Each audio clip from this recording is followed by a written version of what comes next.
नमस्कार दोस्तों, जय जोहार। मैं कौशल तिवारी और बिहनिया संध्या में आपका स्वागत है। छत्तीसगढ़ की राजधानी रायपुर भारतीय जनता पार्टी का पिछले 3 दशकों से गढ़ रही है और इस बार क्या बृजमोहन अग्रवाल को टिकट देकर भारतीय जनता पार्टी ने अपने इस गढ़ को कमजोर कर दिया।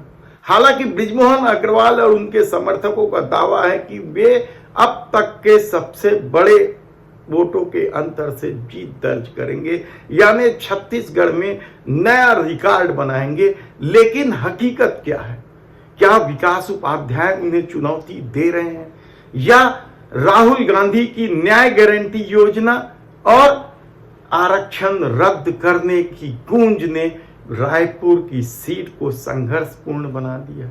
ये कहना बेहद ही कठिन है, क्योंकि राजधानी रायपुर की लोकसभा सीट भारतीय जनता पार्टी का गढ़ रहा है, यह कहीं संदेह नहीं है। और विधानसभा चुनाव में भी 9 सीटों में से 8 सीटें भारतीय जनता पार्टी के कब्जे में है। केवल एक भाटापारा की सीट जो कांग्रेस किसी तरीके से जीत पाई थी, बाकी 8 सीट रायपुर शहर, रायपुर ग्रामीण, रायपुर उत्तर, रायपुर पश्चिम, अभनपुर, आरंग, बलौदा बाजार और धरसीमा, ये सभी सीटें भारतीय जनता पार्टी के पास है। और शायद यही वजह है कि बृजमोहन अग्रवाल उनके समर्थक सीना ठोक के कह रहे हैं कि इस बार बृजमोहन अग्रवाल यानी मोहन सेठ रिकॉर्ड वोटों से जीतेंगे। और कहा जा रहा है कि पैसा भी इस क्षेत्र में पानी की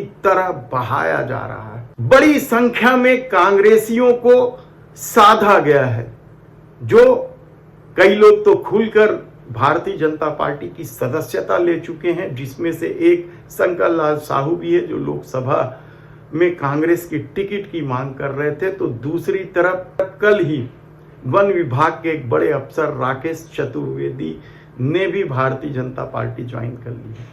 यही नहीं, राजनीति को अपने अनुकूल साधने में माहिर बृजमोहन अग्रवाल के बारे में कहा जाता है कि कई कांग्रेसी खामोश हो गए।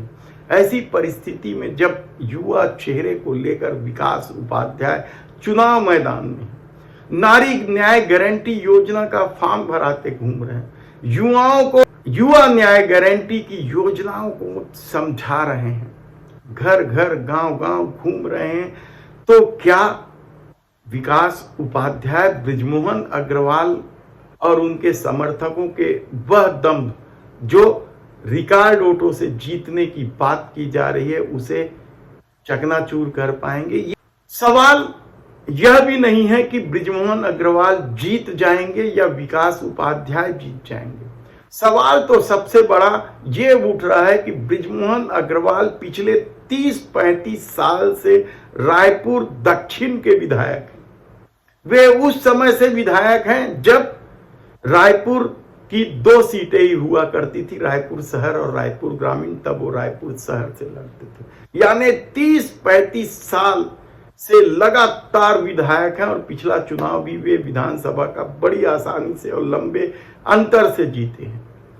और नाम का ये आलम था कि कई कांग्रेसी चुनाव लड़ने को तैयार नहीं हो रहे थे, क्योंकि भारतीय जनता पार्टी ने बहुत पहले ही यहां बृजमोहन अग्रवाल के नाम की घोषणा कर दी। बृजमोहन अग्रवाल न केवल 30-35 साल के विधायक हैं, बल्कि 17 साल से अधिक समय तक प्रदेश सरकार में मंत्री रहे। उनके पास पीडब्ल्यूडी, वन विभाग, कृषि विभाग, शिक्षा विभाग, पर्यटन, संस्कृति, कई तरह के विभाग रहे हैं।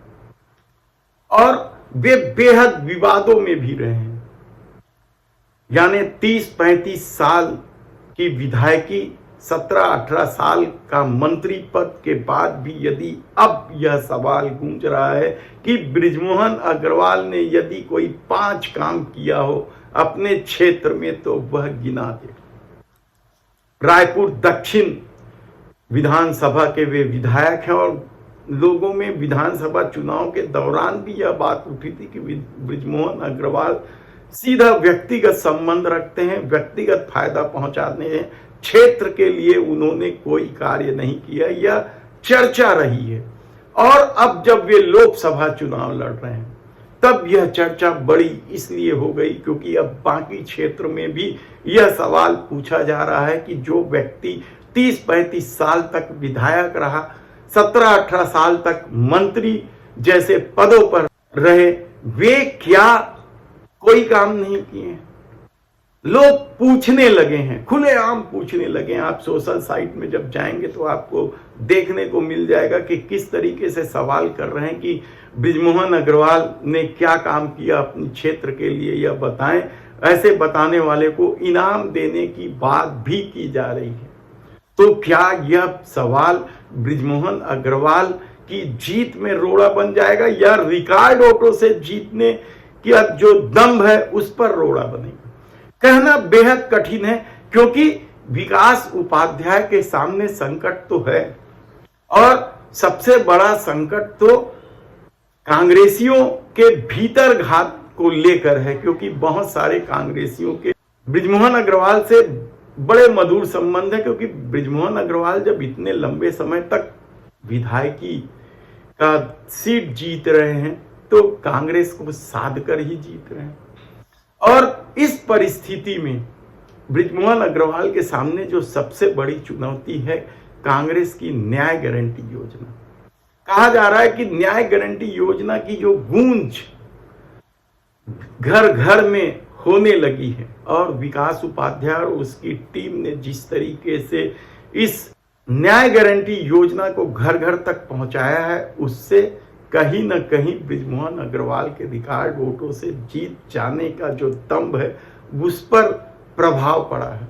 और अब सबसे बड़ा जो मामला सामने आया है कि यदि मोदी सरकार 400 पार कर लेगी तो वह आरक्षण खत्म कर देगी। और यही वजह है कि अब समूची भाजपा, मुख्यमंत्री विष्णुदेव साय सहित एक सुर में कहने लगे हैं कि कांग्रेस झूठ बोल रही है, कहीं आरक्षण खत्म नहीं होगा, कोई संविधान नहीं बदला जाएगा।